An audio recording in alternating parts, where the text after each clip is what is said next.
Alright guys, and welcome back. Today I want to do a little bit of a different thing. We will watch a replay where I will show you how you can break an opponent's board. Today we are going to look at the new Pendulum deck here with the Supreme King, a Gate, a Magician, and a board that seems unable to break, but I will explain to you how you can break it. We are playing Fire King Snake Eyes here, and I want to go over the different decision points and ideas that you want to incorporate in your gameplay if you also want to be able to basically break a board, because that's, let's face it, what you will have to do if you are going second and can't stop your opponent.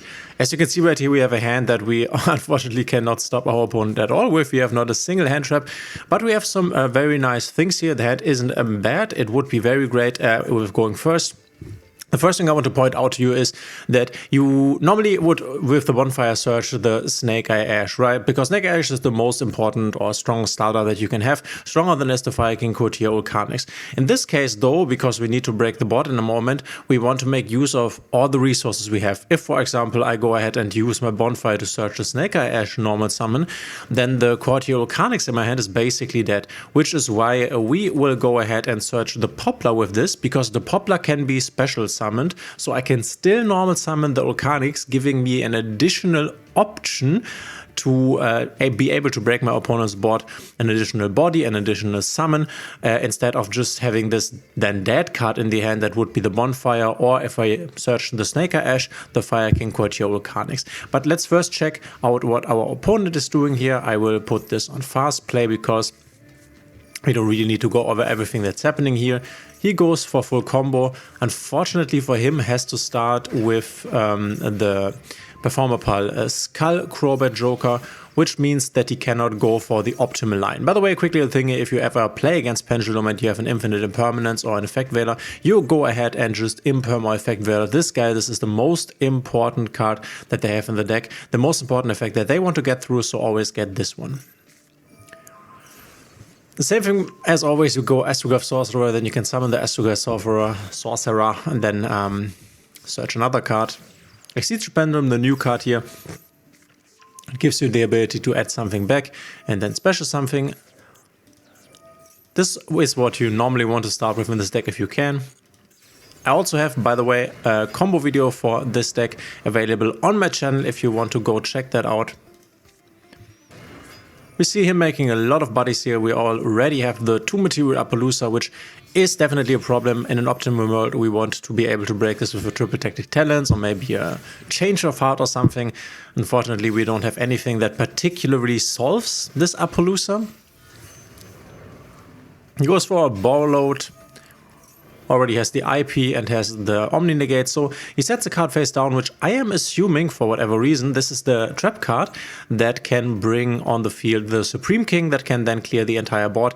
Turns out this is an Infinite Impermanence, so this is an Infinite Impermanence here. I think, if I remember this correctly, the card in the hand doesn't really matter. We have an Infinite Impermanence here, we have an IP going into potentially an SP because we have the Appaloosa already on the field, and then we have the Arbor for 2, and this Omni Negate, which says when a spell, trap card, or another monster effect is activated, you can shuffle one face-up Pendulum monster from your extra deck into the deck, negate the activation, and if you do, destroy that card. And obviously he has Pendulum cards available to activate this effect. We have a Borrowed Savage with negations free, and one thing that I have to mention here is that we also got a bit lucky in terms of our opponent not really reacting perfectly to our plays here. This is something I need to tell, so let's first check what we can draw here. We draw a Fire King Skyburn, which is actually quite nice, because this as a quick play spell that allows us to target our Fire King monsters and then opponent's monsters gives us basically the ability to dodge a negation effect like the Infinite Impermanence, but also gives us the ability to clear and negate, for example, the IP Masquerina, because if IP Masquerina activates, she needs to be there in the Link summon, and if she's gone by the Fire King Skyburn, then that's really nice. So an additional point for normally summoning our Volcanics here is the fact that we now have the Skyburn, which the Volcanics is then on the field to be able to use for the targeting effect of the Skyburn. So the bonfire, you, as I already said, would normally use to search out Snake Eye Ash, but in this specific case, I think it's way better to go ahead and search the Poplar, because then we can also use the Volcanics. Another cool thing is that we have the the original Sinful Spoil Snake Eyes already in the hand. We don't play a temple here, so that we can try to bait a Appaloosa negate or another negate by using our Poplar, which we don't really need the Poplar. We have the OSS already, so that's quite nice. This, I have to say, the hand is really nice. We also have the Sanctuary, which gives us access to the Fire King Island, and we have a Kirin, which can also help us dodge something. So we are starting with the Volcanics here, the normal summon line, and the first thing that happens is we are going to get negated by the Appaloosa. At this point, I was thinking about what I will do next, and I decided that I either want to get rid of the Appaloosa or the IP Masquerina, therefore I went ahead and forced the battle phase. So I went battle phase, or I said I wanted to go battle phase, and my opponent will react with using his IP Masquerina, I think. So this is sometimes what you can do, just threaten battle phase if you have the ability to run over an IP Masquerina, because what your opponent is most likely going to do is use his IP Masquerina to make an SP in this case, because he does not want to freely lose this IP Masquerina. For him, it is better to just use this IP Masquerina now, get rid of my Volcanics and have the SP Little Knight. In this specific case, and I think this is where my opponent did a mistake or made a mistake here, he will use his IP Masquerina, but in this case, because he does not have another body that he can really use for the SP Little Knight, he will use the Appaloosa, which still has a monster negate on it. So normally, or in an optimal world, you would want to have another body here that you can use with your IP Masquerina to go SP and then banish and not use one of your negates on the board. But I forced the battle phase here. He reacts with IP Masquerina into the SP Little Knight, so I have successfully baited out the SP Little Knight's banishing effect on my Fire King Courtier Volcanics, which I can use the Skyburn then, and we have also erased the Appaloosa Bow of the Goddess with the activation of our Fire King Courtier Volcanics. So there are 2 negates already gone. He targets my Volcanics, and now this is basically one of the best points where I can use my Fire King Skyburn to force out another interruption. I think I'm targeting the Borrowlord Savage Dragon here, but obviously the idea is that I can point to this, and then he has to either use this interruption or this interruption here to basically stop my Fire King Skyburn. If he doesn't, he just loses the interruption. What he can obviously do is go SP Little Knight, which is another interruption. She can banish one of my cards and one of his cards until the end phase, or 2 of his cards if he wants to. So I thought, okay, maybe he would go for SP Little Knight, banish these 2 here, which doesn't make any sense because the cards still get destroyed. This is something you need to understand with the Fire King Skyburn. If the Skyburn is targeted, the cards will be destroyed, even though the Volcanics, which was one of the targeted cards, is no longer on the field. He will not react with the SP Little Knight though, he will react with the Borrowed Savage. Makes sense, because otherwise he just loses the Savage Dragon. The next thing I am going to do here is go Fire King High Avatar Kirin to destroy my Courtier Volcanics, get him on the field, because I figured that he will probably use his SP Little Knight to get rid of my Volcanics here to stop my Avatar from potentially coming down, because I need to destroy another fire monster, and you can definitely make the case or the argument that I might not have another one, so use the SP Little Knight to get rid of my only fire monster, which he does, right? This is really nice, because now I have gotten rid of this negate and this negate. So let him go ahead.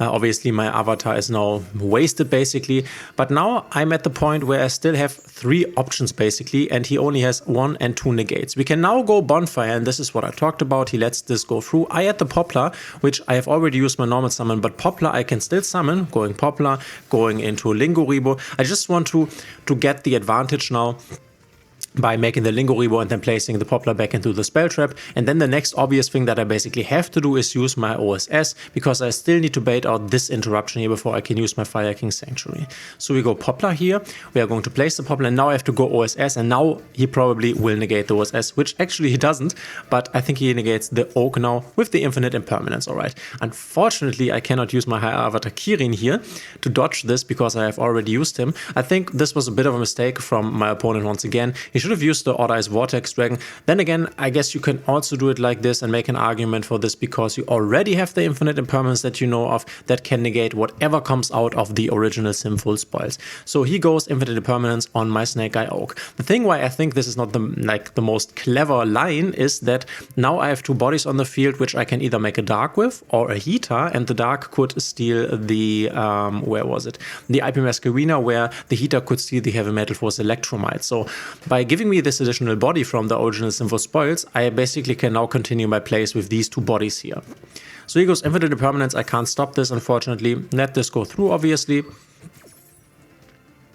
And now I also have gotten rid of this card here.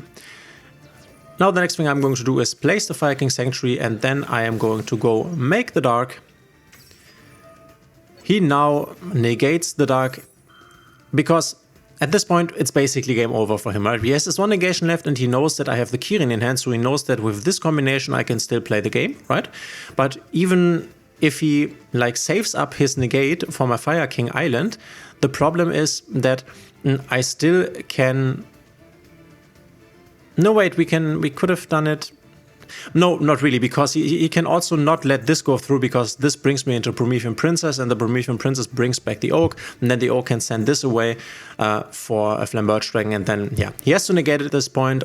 He also needs to negate this, but he only has one negate left, so this is what he's going for. And remember, with the Fire King Snake Eye deck, or with the pure Snake Eye deck, if you have the Raging Phoenix kill combo in your extra deck, you only need 4 bodies to accomplish the kill combo, and this is definitely possible here.